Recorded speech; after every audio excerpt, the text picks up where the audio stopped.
બપોર પછી કદાચ કોઈ પણ તમે પૂજાનું આયોજન રાખો તો તમને સેજ સંકોચ થાય. એટલે એટલા માટે ભગવાન સૂર્યનારાયણ ભગવાન જે આત્માનો કારક છે, જે આત્મવિશ્વાસ વધારવાનો કારક છે, એવા દેવને નમસ્કાર કરી જાઓ.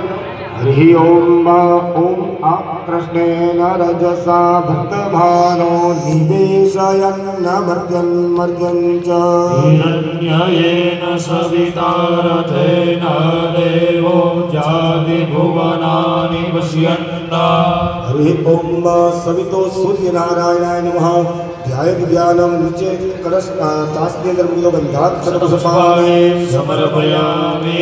બે હાથ જોડી ભગવાન સૂર્યનારાયણ ભગવાનને નમસ્કાર કરી જાઓ. હરિ ઓમ આદિત્ય નમસ્કારમ ये कुर्वन्ति दिने दिने जन्मान्तर सहस्रेषु दारिद्र्यं नोपजायते. सवितो सूर्यनारायणाय नमः. ध्यानं प्रार्थना नमस्कारा समर्पयामि समर्पयामि. ત્યારબાદ હાથમાં ફૂલ અને ચોખા રાખી પછી હું કાયમ કહું કે ગુરુની પરીક્ષા હંમેશા શિષ્યએ લેવી જ જોઈએ.